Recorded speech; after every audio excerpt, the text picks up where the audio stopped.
मुखिया बिचौलिया दलाल सब जेल के अंदर होगा। 2024 लोकसभा चुनाव का महापर्व समाप्त हो चुका है। भारत की करोड़ों जनता नए प्रधानमंत्री की एक झलक पाने को बेचैन है। मीडिया से बातचीत करते हुए पत्रकार एवं फिल्म अभिनेता राहुल खन्ना ने बड़ी बेबाकी से अपनी बातों को रखा। राहुल खन्ना ने कहा कि हमें और हमारे देश को एक ऐसे प्रधानमंत्री चाहिए जो देश से गरीबी को दूर करे, गरीबों को नहीं। मुखिया से लेकर मंत्री तक, पंचायत से लेकर पार्लियामेंट तक, गरीबों की दुख तकलीफ, रोजी रोजगार, व्यवसाय, फैक्ट्री, कंपनी, नौकरियां, गरीब किसानों के लिए खेती की योजनाओं पर काम करें। केंद्र सरकार हो या राज्य सरकार, घोटाला, करप्शन, भ्रष्टाचार करने वाले पदाधिकारियों को तुरंत सस्पेंड करें, चाहे वे किसी भी विभाग का पदाधिकारी क्यों न हो। सबसे ज्यादा घोटाला सरकारी कुर्सी पर बैठे पदाधिकारी करते हैं। सरकारी कुर्सियों पर बैठे वो अपनी मनमानी करते हैं। गरीब किसान मजदूर भाइयों का काम नहीं करते हैं। बड़े बड़े नेताओं की जी हजूरी करते हैं। हमारा देश कृषि प्रधान देश है। पंचायत में विकास के नाम पर जीरो है। केंद्र एवं राज्य सरकार ग्रामीण क्षेत्रों को विकास के लिए करोड़ों रुपए बेचता है, लेकिन मुखिया बिचौलिया दलाल उस फंड को सरकारी पदाधिकारियों की मिलीभगत से घोटाला करता है। किसानों के लिए सिंचाई का साधन, फसलों के लिए यूरिया खाद, कीटनाशक दवाएं, गरीब परिवारों के लिए प्रधानमंत्री आवास, घर घर में नल जल, शौचालय, ईंट, सोलिंग, खंडजा, पीसीसी ढलाई की व्यवस्था सरकार करता है। लेकिन प्रखंड में बैठे प्रखंड विकास पदाधिकारी, मनरेगा पदाधिकारी, प्रोग्रामिंग पदाधिकारी, प्रधानमंत्री आवास योजना पदाधिकारी एवं अन्य भ्रष्ट पदाधिकारियों की मिलीभगत से आम गरीबों तक पैसा नहीं पहुंच पाता है। ये बड़े दुर्भाग्य की बात है कि सरकार जो पैसा भेजती है उसका हिसाब किताब लेने नहीं आती है। जिस दिन सरकार हिसाब किताब लेने लगेगी ना, उसी दिन से मुखिया बिचौलिया दलाल सब जेल के पीछे होगा। कागजों पर काम दिखाकर योजनाओं का पैसा निकाल लेता है, लेकिन धरातल पर काम का नामो निशान नहीं होता है। और क्या कहा हमारे संवाददाता राहुल खन्ना ने, आइए देखते हैं ये खास खबर पटना बिहार से। आज लोकतंत्र का महापर्व यानी लोकसभा चुनाव का आखिरी चरण है। आज कुछ ही देर बाद अब ये उत्सव का 8वां चरण समाप्त हो जाएगा और लोकसभा इलेक्शन 2024 भी संपन्न हो जाएगा। हालांकि अलग अलग चरणों में कई जगह से झड़प भरी भी खबरें आई, तो ज्यादातर जगह से शांतिपूर्ण चुनाव ही सफल हुआ। आज के अगर संदर्भ में बात करें, बिहार के पटना साहिब को छोड़ दें और बंगाल के 24 परगना को छोड़ दें, तो इसके बाद लगभग देश से जो है सकारात्मक खबरें ही आई है। बाद बाकी जो है आज ये जैसे ही पर्व समाप्त होता है, धीरे धीरे कहीं ना कहीं एक नया उम्मीद, एक नया उमंग, एक नया उत्साह और पार्टियां अपने अपने स्तर से नई नई सोच लेकर के अपने कार्यालय में पहुंचेंगे, अपने अपने पार्टी का प्रधानमंत्री बनाने का इच्छा रखेंगे और सपना देखेंगे। बाद बाकी होना जो भी है वो 4 जून को ही तय होगा। हमारे साथ फिलहाल है Indian council of press 009 TV के प्रधान संपादक, और हमें लगा कि एक बार इनसे बात करनी चाहिए। और लगातार ये जो पर्व 8 चरणों में चला, पूरे भारतवर्ष ने इस पर्व को मनाया, तो इस पूरे संदर्भ में ये क्या सोचते हैं, इनसे थोड़ी सी इनकी राय लेनी चाहिए। भैया, सबसे पहले आपका हमारे चैनल पर बहुत बहुत स्वागत। बहुत बहुत शुक्रिया। उन्नत भारत देखने वाले जितने भी दर्शक हैं, मैं बताना चाहूंगा कि बड़ी अच्छी खबरें और बहुत कॉन्क्रीट खबरों का ये गहन जांच पड़ताल करके और आप तक पहुंचाने का प्रयास करते हैं। जितने भी उन्नत भारत के दर्शक हैं, इसको गंभीरता पूर्वक देखें। इनकी खबरों में एक जांच पड़ताल वाली कॉन्क्रीट खबरों की झलक दिखाई देता है। धन्यवाद भैया, हमारे लिए इतना सा शब्द बोलने के लिए। भैया, हमारा बिना लाग लपेटे का एक सीधा सवाल, 2024 का चुनाव आज से अभी से लगभग 30-40 मिनट बाद ये संपन्न हो जाएगा और लगातार 5 वर्षों से जो कयासों का दौर था वो आज आखिरी पेटी में बंद हो जाएगा। 3 दिन फिर लोगों को इंतजार करना होगा और लगभग यही शाम 5 बजे का समय होगा जब 4 तारीख को कोई लोग मिठाई खाएंगे, गुलाल उड़ाएंगे, तो कोई घर में जाकर के सोएंगे। लेकिन आपका अनुमान क्या कहता है, फिर से हाथ चलेगा या फूल खिलेगा? देखिए, जहां तक सवाल ये होता है कि हाथ चलेगा या फूल खिलेगा, सबसे बड़ी बात तो ये है कि आज हमारे देश की जो हालात है, चाहे वो महंगाई हो, बेरोजगारी हो या अन्य बहुत सारी जो समस्याएं हैं, इनसे हमारा देश जूझ रहा है।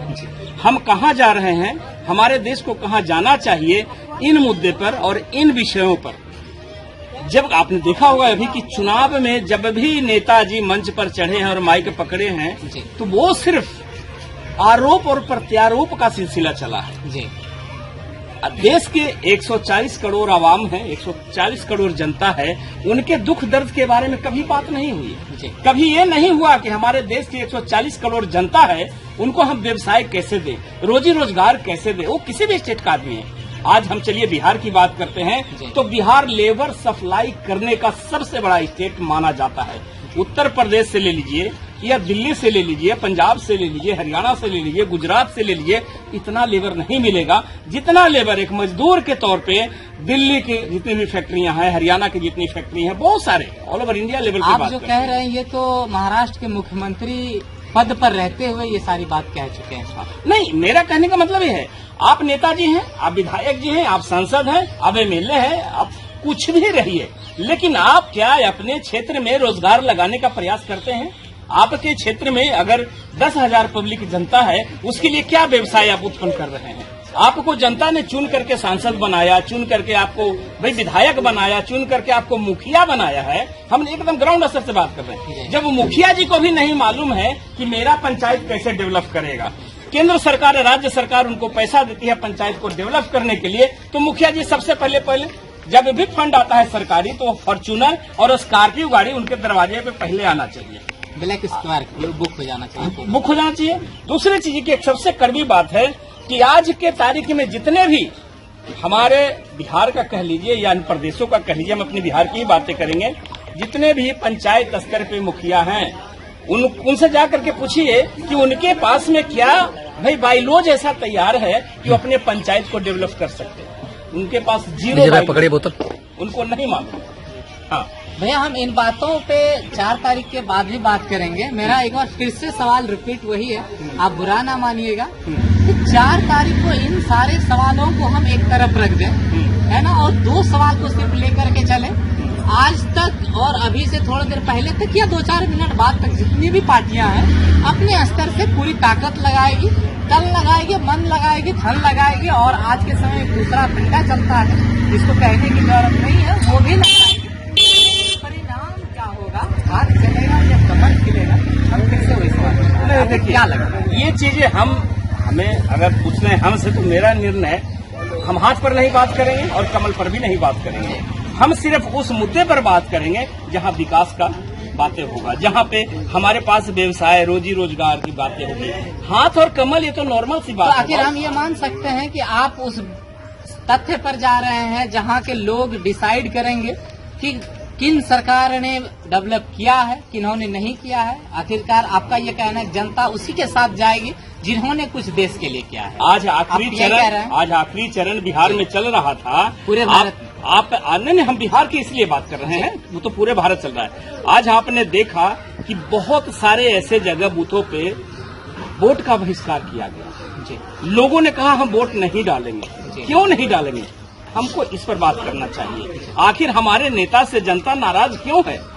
आखिर उसके पास कोई रोजी रोजगार नहीं, बच्चों को किसी तरह से कर्जा महाजन करके वो पढ़ाया, अब उसके पास नौकरी नहीं है, रोजी रोजगार नहीं है, तो वोट क्यों डालेगा, क्यों विधायक बनाएगा, क्यों सांसद बनाएगा? सर, वोट का बहिष्कार तो कई लोग, कई समाज जो स्थानीय समस्याओं को लेकर भी करते हैं। उनका कहना होता है कि भाई हमारा विरोध आज तक और अभी से थोड़ी देर पहले तक या 2-4 मिनट बाद तक जितनी भी पार्टियां हैं अपने स्तर से पूरी ताकत लगाएगी, तन लगाएगी, मन लगाएगी, धन लगाएगी, और आज के समय एक दूसरा फंडा चलता है जिसको कहने की जरूरत नहीं है, वो भी लगाएगी। परिणाम क्या होगा, हाथ चलेगा या कमर खिलेगा, हम फिर से वही सवाल क्या लगा ये चीजें हमें अगर पूछना है हमसे तो मेरा निर्णय, हम हाथ पर नहीं बात करेंगे और कमल पर भी नहीं बात करेंगे। हम सिर्फ उस मुद्दे पर बात करेंगे जहां विकास का बातें होगा, जहां पे हमारे पास व्यवसाय रोजी रोजगार की बातें होगी। हाथ और कमल ये तो नॉर्मल सी बात है। तो आखिर हम ये मान सकते हैं कि आप उस तथ्य पर जा रहे हैं जहां के लोग डिसाइड करेंगे कि किन सरकार ने डेवलप किया है, किन्होंने नहीं किया है। आखिरकार आपका ये कहना है जनता उसी के साथ जाएगी जिन्होंने कुछ देश के लिए किया है। आज आखिरी चरण बिहार में चल रहा था पूरे भारत में। नहीं, हम बिहार की इसलिए बात कर रहे हैं, वो तो पूरे भारत चल रहा है। आज आपने देखा कि बहुत सारे ऐसे जगह बूथों पे वोट का बहिष्कार किया गया जी। लोगों ने कहा हम वोट नहीं डालेंगे। क्यों नहीं डालेंगे? हमको इस पर बात करना चाहिए। आखिर हमारे नेता से जनता नाराज क्यों है? आखिर उसके पास कोई रोजी रोजगार नहीं, बच्चों को किसी तरह से कर्जा महाजन करके वो पढ़ाया, अब उसके पास नौकरी नहीं है, रोजी रोजगार नहीं है, तो वोट क्यों डालेगा? क्यों विधायक बनाएगा? क्यों सांसद बनाएगा? सर, वोट का बहिष्कार तो कई लोग, कई समाज जो स्थानीय समस्याओं को लेकर भी करते हैं। उनका कहना होता है कि भाई हमारा विरोध यहाँ के वर्तमान जो भी सांसद प्रतिनिधि उनसे नहीं है, लेकिन जो हमारा स्थानीय विकास है, हमारा सड़क नहीं बना, हमारा विद्यालय नहीं बना, हमारा अस्पताल नहीं बना, हमारे लिए रोजगार के अवसर कुछ नहीं खुले स्थानीय लेवल पर, जिस वजह से इस चीज का हमें विरोध है और हम इस चीज का बहिष्कार करते हैं, मतदान का बहिष्कार। लेकिन लोकसभा के उम्मीदवार के लिए आप इस चीज को कैसे देखते हैं? देखिए, लोकसभा की जहाँ तक बात होती है तो लोकसभा जब चुनाव होता है तो हम अपने देश के लिए प्रधानमंत्री को चुनते हैं। प्रधानमंत्री के तौर पे जो चेहरा अभी वर्तमान समय में हमारे देश में है, माननीय श्री नरेंद्र मोदी जी एक चेहरा है जो देश के लिए लोकप्रिय है। कहीं न कहीं देश के बाहर के जो लोग हैं, अदर कंट्री के जो लोग हैं, वो भी प्रधानमंत्री को लाइक करते हैं। लेकिन अब जिस तरीके से INDIA इंडिया की भी एक गठबंधन में कई चेहरे आए हुए हैं, यहाँ पे भी कई ऐसे फेस हैं जिनको लगता है कि अगर हम जीत करके आते हैं तो हमारे पास कोई ऐसा फेस है, कोई ऐसा भी चेहरा है जिसको हम प्रधानमंत्री बनाएंगे और हमारे एक देश के 140 करोड़ जनता के लिए रोजी रोजगार और व्यवसाय को तैयार करेगा। एक बड़े चैनल के प्रधान संपादक होने के नाते आपको लगता है कि इंडी गठबंधन में कोई ऐसा एक चेहरा है जिसको पूरा गठबंधन मिलकर के एक बार रिप्रेजेंट कर सके देश के सामने? देखिए, हम अगर पीछे 1947 में चले, हम यहाँ से 20 साल पीछे चले, जब आप वहाँ 50 साल तो पीछे चले, पक्ष ही आपको नहीं मिलेगा। अगर आप वहाँ जाते हैं तो जनसंघ भी उस समय नहीं थे, लेकिन फिर तो धीरे धीरे चेहरा आया। अटल जी आए हमारे देश में, और जब कहीं न कहीं बहुत सारे ऐसे प्रधानमंत्री बने जिन्होंने हमारे देश को नया रूपरेखा दिया, और कहीं न कहीं उनकी सोच रही कि हमारे देश को किस तरीके से आगे की ओर लेकर चलना है। उन्हीं चेहरा में से हो सकता है कोई एक आध चेहरा है, उनको मंच मिलेगा, मौका मिलेगा, तभी तो प्रूव करेंगे। ऐसे हम कैसे कह दें? मान लिया जाए 10 को चेहरा है, उन 10 चेहरा को कैसे आप देख लीजिएगा और आप ये अंदाजा लगा लीजिएगा कि ये चेहरा जो है वो देश को नहीं चलाएगा, ये चेहरा जो काम नहीं करेगा।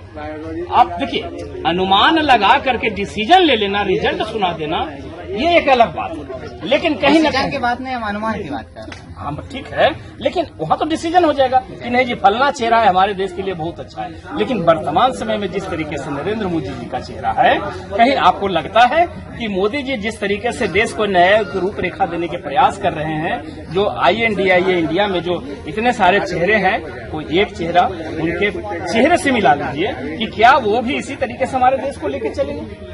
हम तो विकास के मुद्दे पे बात करते हैं, चेहरा कोई भी हो, हमारे देश को, हमारे समाज को, हमारे घर को, हमारे परिवार को, हमारे बाल बच्चों को विकास चाहिए, रोजी रोजगार चाहिए। अब हम अगर जो हमको देगा हमारे लिए वही अच्छा नेता है, हम तो ये कहेंगे।